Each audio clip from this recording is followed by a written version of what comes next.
ॻाल्हि इहा आहे त हुकूमत पीपल्स पार्टी जी, काबीना पीपल्स पार्टी जी, जेको वणे कनि, पाण तव्हां केर बि छा थो चई सघो, ठीकु आहे, घणे मर्ज़ी आहे हिकिड़े खे छा करे छॾीनि, वरी ॿिए खे हटाए छॾीनि, वरी टे खे रखी छॾीनि। So it's their government, their cabinet, हुननि जी मर्ज़ी आहे, हुननि जी शइ आहे, जेको वणे खाता मटाईंदा रहनि, वज़ीर मटाईंदा रहनि। लेकिन बाय एंड लार्ज आम माण्हू जी सिहत ते कहिड़ो असरु पए थो? हा, फ़र्क़ु इहो पवंदो त जेके कल्ह ताईं वज़ीर न हुआ उन्हनि जा जेके वेझा हूंदा, दोस्त हूंदा, सियासी सपोर्टर्स हूंदा, उन्हनि खे ख़ुशी थींदी। बसि एतिरो ई थियणो। छा आम माण्हू जी ज़िंदगी कहिड़ो फ़र्क़ु पवंदो? ही 13 सालनि खां पाण ही पीपल्स पार्टी जी गवर्नमेंट आहे।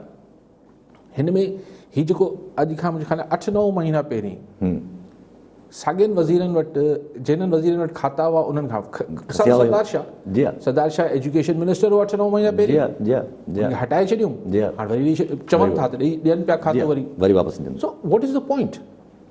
त ही ज़ाहिर आहे एतिरी ॻाल्हि त पाण सभु सम्झूं था त ही जेके खातनि जी हेरफेर आहे या वज़ीरनि जी हेरफेर आहे, हिन सां हिन जो क्राइटेरिया कुझु ॿियो हुजे थो। लाइक्स एंड डिसलाइक्स आहिनि, हिन में को मेरिट या परफॉर्मेंस त न आहे।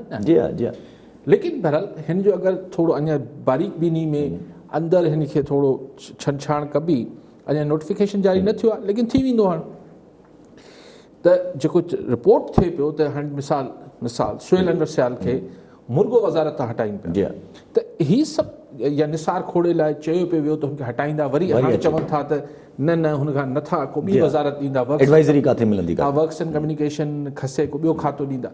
त मतिलबु इहो आहे त जेको पार्टी जे अंदरि मुख़्तलिफ़ खाना आहिनि, मुख़्तलिफ़ लॉबीज़ आहिनि, ज़ाहिर उन जी पाण खे थोरो अंदाज़ो थिए थो त कहिड़ी लॉबी मज़बूत पई थिए, कहिड़ी लॉबी कमज़ोर पई थिए। बाक़ी त छा थो फ़र्क़ु पए? हिकिड़ा वज़ीर आहिनि इन ई सिंध काबीना में 13 साल थी विया आहिनि, साॻे खाते में साॻे हंधि वेठा आहिनि, घर करे छॾिया, घर थी विया अथनि, हिकिड़ा आहिनि, हुनखे रोज़ पिया मटाइनि।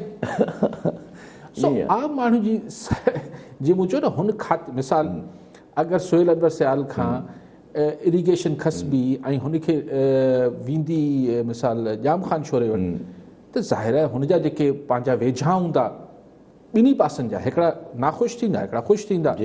इरीगेशन डिपार्टमेंट जा कामोरा जेके हाणे चवंदा बाबा फारूक जाम ख़ान शोरे जा वेझो रस्तो कढो, ठीकु आहे, इहो थियणो आहे, ॿियो छा थींदो? कहिड़ो इरीगेशन खातो पहिरीं शानदार हो जो न हो, जो हाणे थी वेंदो, या हो त हाणे न रहंदो? असां वटि हलंदो रहे थो। एजुकेशन हाणे सरदार शाह अची वेंदो, पहिरीं हो त छा करे वरितो, पोइ न हो त छा थी वियो एजुकेशन डिपार्टमेंट जो, हाणे वरी अची वियो त छा थी वेंदो?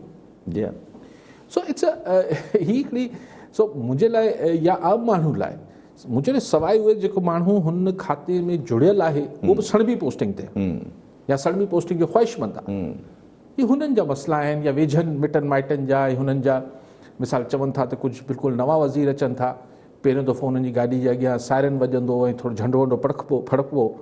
सो ठीकु आहे, हिकिड़ी पॉलिटिकल अचीवमेंट फील थिए थी। सो लेकिन एज़ अ सेट कि हिन सां आम माण्हू जी सिहत ते कहिड़ो असरु पए थो?